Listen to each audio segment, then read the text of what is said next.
David হেডলির নাম আপনারা সবাই শুনেছেন।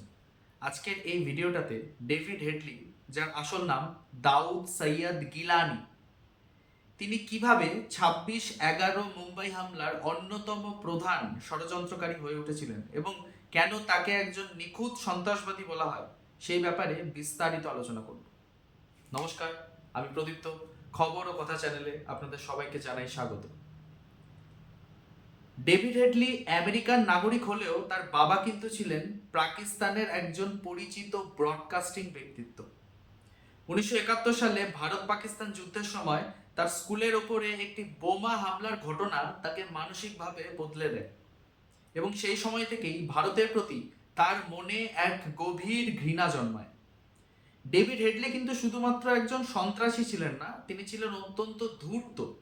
তার আমেরিকান পাসপোর্ট, চেহারা এবং বুদ্ধিমত্তাকে কাজে লাগিয়ে তিনি বছরের পর বছর গোয়েন্দা সংস্থা যেমন ডিইএ এবং এফবিআই এর সাথে কাজ করেছেন।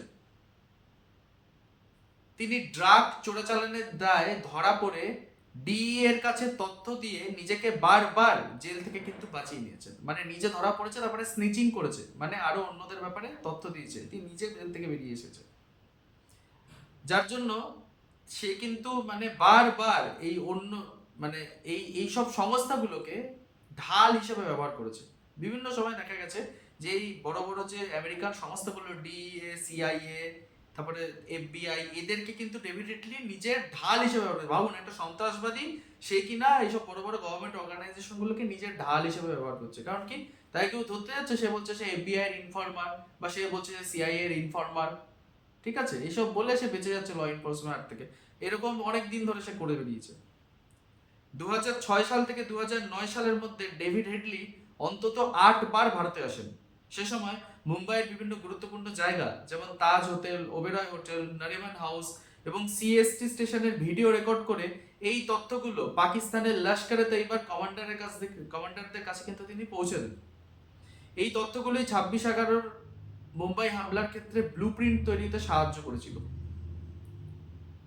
ডেভিড হেডলির প্রাক্তন স্ত্রী এবং অন্যান্য ঘনিষ্ঠ ব্যক্তিরা একাধিকবার এফবিআই কে তার এফবিআই মানে আমেরিকার FBI, federal bureau of investigation, তাকে তার সন্ত্রাসী কর্মকাণ্ড এবং পাকিস্তান কানেকশন সম্পর্কে সতর্ক করেছিলেন। কিন্তু ডিই এর সাথে ডেভিড হেডলি সময় বললাম, ডেভিড হেডলি বারবার ডিই অর্গানাইজেশনটাকে নিজের ঢাল হিসেবে ব্যবহার করতো। তাহলে ডিইএ কে যেহেতু অন্যান্য ড্রাগ লর্ডদের ইনফরমেশন দিচ্ছিল ডেভিড হেডলি, তাই কিন্তু ডিই এর নাম করে ও বিভিন্ন এইসব ইনভেস্টিগেশনগুলোর হাত থেকে বেঁচে যাচ্ছিল। এইসব তার ডিই এর সাথে সম্পর্কের কারণে কিন্তু সবসময় তার এই কানেকশনগুলোকে, সন্ত্রাসবাদীদের সাথে কানেকশন, পাকিস্তানের সাথে কানেকশন, এগুলোকে কম করে দেখা হয়েছে, গুরুত্ব দেওয়া হয়নি অতটা। যার ফলে কিন্তু এতবার সতর্কবার্তা দেওয়া সত্ত্বেও তাকে ধরা সম্ভব হয়নি। মুম্বাই হামলার পরে ডেনমার্কে হামলার ছক যখন করছিল ডেভিড হেডলি, তখন লস্করের বাইরে গিয়ে ইলিয়াস কাশ্মীরের সাথে যোগাযোগ করায় মার্কিন গোয়েন্দাদের কিন্তু নজরদারিতে পড়ে যায় ডেভিড হেডলি। বিশেষ করে এই ইলিয়াস কাশ্মীরের ওপরে মার্কিন গোয়েন্দারা নজর রাখছিলেন। এবার তার সাথে যখন ডেভিড হেডলি কথাবার্তা বলা শুরু করলো, তখন এদের কিন্তু সন্দেহটা একদম পাকাপোক্ত হয়ে যায়। অবশেষে শিকাগোর ওহেয়ার আন্তর্জাতিক বিমানবন্দরে ডেভিড হেডলিকে গ্রেপ্তার করা হয়।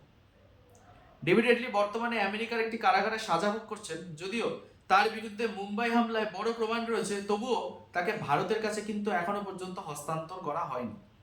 এই বিষয়টিকে কিন্তু ভারত প্রচন্ড গুরুত্বের সাথে দেখছে। বারবার কিন্তু ডেভিড হেডলিকে হস্তান্তর করার কথা ইন্ডিয়ান এমবেসি থেকে বা ইন্ডিয়ান ডিপ্লোম্যাটরা আমেরিকাকে বলেই চলেছে। বুঝতেই পারছেন কেন ডেভিড হেডলিকে একজন নিখুঁত সন্ত্রাসবাদী বলা হচ্ছে। তো এই ধরনের মানুষগুলো, এরা কিন্তু মানব সমাজের কলঙ্ক। এরা একটা ভুল প্রপাগান্ডা নিজের মাথায় ঢুকিয়ে নিয়ে তারপরে হাজার হাজার মানুষের জীবন নিয়ে ছেলে খেলা করে। এইসব মানুষদের সমাজে থাকার কিন্তু কোনো অধিকার নেই, তাই জেলে আছে, জেলে থাকলেই ভালো। প্রত্যেক দিনের খবর নিয়মিত পেতে সাবস্ক্রাইব করুন আমাদের চ্যানেলটিকে। নমস্কার।